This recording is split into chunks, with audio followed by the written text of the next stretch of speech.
యనమల రామకృష్ణుడు టీడీపీలో ఆయన స్థాయి ఏంటో చంద్రబాబుతో ఎంతో ర్యాపో ఉందని ప్రత్యేకంగా చెప్పాల్సిన అవసరమే లేదు.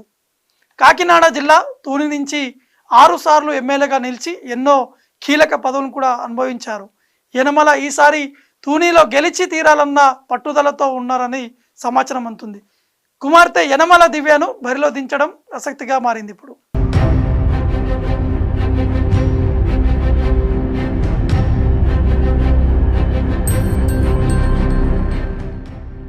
రాష్ట్రంలోని తుని నియోజకవర్గం అంటే ఒక ప్రత్యేక గుర్తింపు ఉంది. ఉమ్మడి తూర్పుగోదావరి జిల్లాలో ఏ పార్టీ ముఖ్య నేత ప్రచారం మొదలుపెట్టినా తుని నుంచే ప్రారంభించడం ఆనవాయితీగా వస్తుంది. తుని నుంచి ప్రచారం మొదలుపెట్టిన ఏ పార్టీ అధ్యక్షుడైనా అధికార పగ్గాలు చేపడతారన్న సెంటిమెంట్ ఉంది. అటువంటి తుని సెగ్మెంట్ రాజకీయం ఇప్పుడు అందరి దృష్టి ఆకర్షిస్తోంది.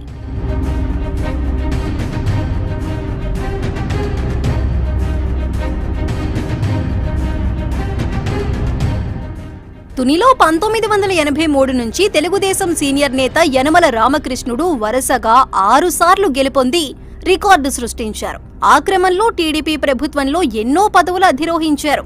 2009 ఎన్నికల్లో తొలిసారి పరాజయం పాలైన ఆయన అప్పట్నుంచి ప్రత్యక్ష రాజకీయాలకు రిటైర్మెంట్ ప్రకటించారు. ఆయన తమ్ముడు యనమల కృష్ణుడు 2014, 2019 ఎన్నికల్లో టీడీపీ అభ్యర్థిగా పోటీ చేసి వైసీపీ అభ్యర్థి దాడిశెట్టి రాజా చేతిలో ఓటమి పాలయ్యారు. ఆ హ్యాట్రిక్ పరాజయాలతో అలర్ట్ అయిన యనమల ఈసారి తమ్ముణ్ణి పక్కన పెట్టి తన కుమార్తె యనమల దివ్యను ఎన్నికల బరిలో దించారు.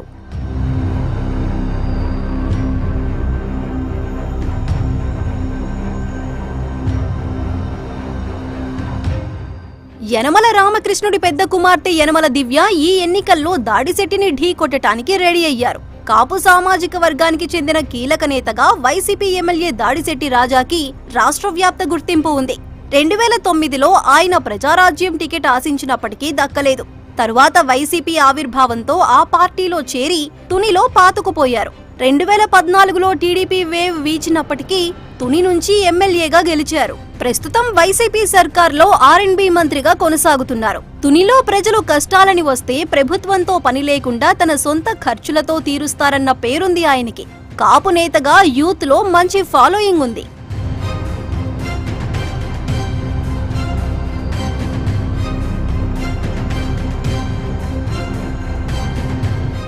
టీడీపీ పరంగా చూస్తే యనమల సోదరుడు యనమల కృష్ణుడు దూకుడు వైఖరి కారణంగానే ఆ పార్టీ ఓటమి పాలైందన్న టాక్ ఉంది.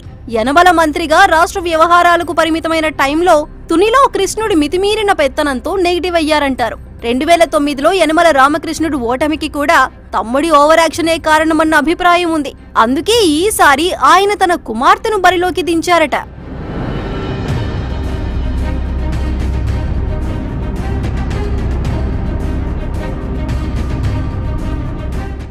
స్వయంగా తన కుమార్తెను రంగప్రవేశం చేయించారంటే ఈ ఎన్నికలను ఆషామాషీగా తీసుకోరంటున్నారు. తన రాజకీయ అనుభవాన్నంతా ఉపయోగించి చక్రం తిప్పటం ఖాయమంటున్నాయి టీడీపీ శ్రేణులు.